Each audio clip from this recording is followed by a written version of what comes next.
The number you have reached, 911, has been changed to a non-published number. Hi there. You've reached Cltv, and this is Fred, my lab, who, well, I'm going to let him down for two reasons, basically. First of all, he's a big haul dog, and second of all, once I let him up in the lap, half the time he starts thinking he's a lap dog and he don't want to leave. But being on this teeny little chair I'm on, I don't think he can do that. And before we get to the Fave 5 this week, I wanted to point out that, my college, my undergrad, is now ranked number 3 in the country in Division III basketball. And I don't know if y'all have ever heard of my college before. I may have mentioned it a couple times, but it's Your Center College Praying Colonels.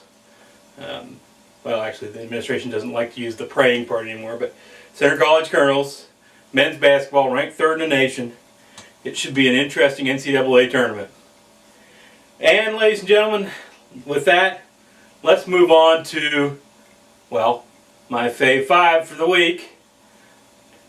First one we're going to talk about is from the Matlock blog, and he discusses why we use not guilty and guilty rather than using guilty and innocent.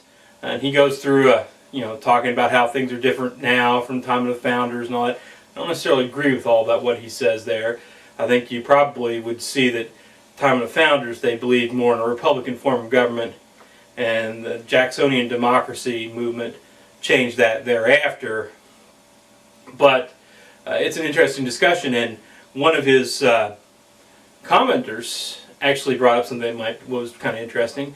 Offered the possibility of guilty, not guilty, innocent, and of those three said that you could, just like you have to prove guilt beyond a reasonable doubt, to get an innocent there'd have to be a beyond a reasonable doubt standard too.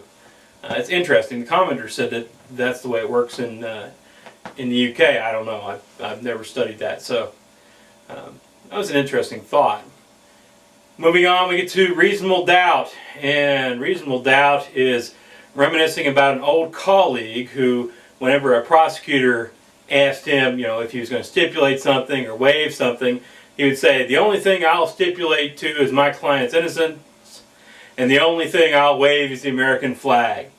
Well, it's cute, and as long as you say it once, and doesn't get around as your trademark, it's cute. And I can understand why you remember it from a beloved comrade or colleague from the past. But that's the kind of thing that gets you like the look from the prosecutor going, "Okay, did you get that off your chest?" Or, "Yeah, okay, whatever." Maybe a laugh or something, and then you go on and actually do your negotiating. But it is an interesting thing, an interesting statement. Following this, we get to objection. Again, I'm not sure if that's the actual name of the blog, but it is the only, it's the one in the center, so I'm going to call it objection. So, objection is upset because there's a proposal in his state legislature to use yellow plates if somebody's been convicted of driving under the influence.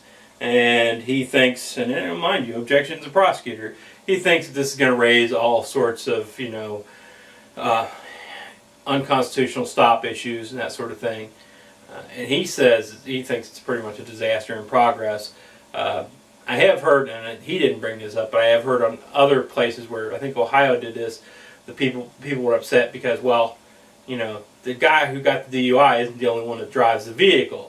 So if his daughter's driving a vehicle, or his son's driving a vehicle, or his brother, or his wife, they're all going to get the same plate on their car as the guy who's actually been convicted of a crime. What objection suggests is that perhaps they should go with a yellow driver's license card for whoever's convicted of a DUI, and require that anybody who buys alcohol actually has to show the card that they're buying, show their ID to buy alcohol, thinking that might shame some people. It might work, who knows. Personally, I think most of the time the DUI punishments fit the crime. Well, then, speaking of DUIs, we get to defending people. And defending people this time is talking about, well, DUI trials, a DUI jury specifically. And apparently in Texas, a DUI jury is not as dangerous as it can be in Virginia, because it seems that Texan juries don't sentence like Virginia juries do in DUI trials. Yes, even in misdemeanors, if you appeal from the General District Court so that you can get your absolute right to a jury trial, you will have a jury of 7 people in Virginia, and you'll go through the trial. Now, Mark's talking about how he's going to have a 2-day trial and all this stuff going on, and wow. I mean, I don't know. It may take 2 days of trial to try a misdemeanor in Texas. And Virginia, a judge pretty much expects you to get through a misdemeanor in a couple of hours with jury selection and all.